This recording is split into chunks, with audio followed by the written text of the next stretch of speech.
Hello everyone. Today, we're going to be learning how to isolate a variable in more complicated formulas where we isolate a variable as the topic is named.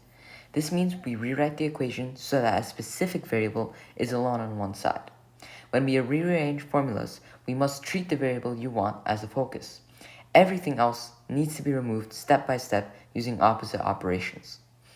Now, our key principles here is that the equations must stay balanced. Whatever you do to one side, you must do to the other side. This is a very recurring theme throughout the unit. Now we do the operations and we undo them in reverse order. We first undo the addition and subtraction, then multiplication and division, then we expand or factor if necessary, and clear fractions early. So, let's go for some examples. But before that, we should understand this rule. The variable is the main character. So ignore everything else. It's simply background noise. Here, we have y equals mx plus b. This is a common formula that you'll later learn in the next unit. However, today, we're just learning how to isolate. We're isolating for b in this case. So, how do we do that? Well, we need to get b by itself. This means that we should try to operate on b. We should minus mx from both sides, as this would allow for b to be on the same side by itself. So y minus mx and mx plus b minus mx will take these out and will remain this. Therefore, y minus mx is equal to b, or in better form, b is equal to y minus mx. Here's another example. ay plus b is equal to c minus z.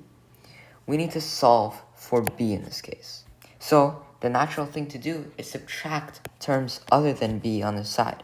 So, ay minus ay plus b equals c minus ay. These guys cancel out, so it's b remaining with c minus z minus ay. Now, these examples are specifically important because it shows us that we need to remove these other parts before we isolate. Here's example 3. This is area equals 1 over 2 times base height, which is a equals 1 over 2 bh. We need to solve for b once again. Well, how do we do this? Well, first of all, we can understand that there's a 2 in the denominator, and we must clear that. Therefore, we should multiply everything by 2, giving us 2a equals bh. Since we're solving for b, we must divide everything by h to cancel it out, because we only need this b term. So, this would be 2a over h is equal to b. Here's example 4, where perimeter is equal to 2 length plus 2 width. Here, we need to solve for width. How do we do that?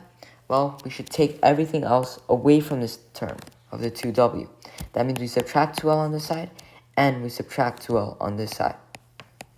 That means p minus 2l is equal to 2w. We then divide everything by 2, which eventually gets us w equals p minus 2l over 2. This is another formula. Volume, or v, equals d minus c over t. How do we do this? Well, we're isolating for d. So, the first thing we should do is take away this denominator. This means that we multiply the entire term by t and t on the other side. This gets us vt is equal to d minus c. Since we're isolating for d, we can remove this second part by adding c. Therefore, d is equal to vt plus c.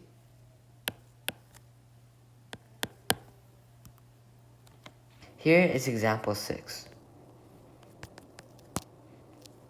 b bracket x plus b bracket is equal to b squared minus bc. The first thing we should do here is expand. This is because of our order of operations, but this is not usually with our rulebook. That's because this is a special case, where if there are brackets, you always should try to expand it. So, bx plus b squared through distributive property. Then we get b squared minus bc. Now, anytime there's a moment like this where we have two of these same exact things on both the sides, we can subtract it, meaning that we can only get this. This cancels out all of these terms, getting us bx is equal to negative bc. Here, both sides are divided by b. Leaving x on the left side, divide b, we remain the negative where these guys cancel out, so it's negative c. Therefore, x is equal to negative c. Example 7 is e equals mc squared. Here we need to solve for c. How do we do that? Well, we divide m on both sides to get the c alone. Therefore, c squared is equal to e over m. We then take the square root of it to get c equals root of e equals over m. And that's our isolation. This is example 8. Here, we must multiply, and we need to get this 9 over 5. How do we do that? Well, we take the reciprocal of it. We multiply by 5 over 9. This gets us c is equal to 5 over 9 f minus 32. Now, a closing summary for this is here. Closing summary, identify what is attached to the variable, remove the terms with opposite operations, clear fractions early, expand or factor if necessary, keep the equation balanced at all times, and stop in the end when the variable is alone on one side.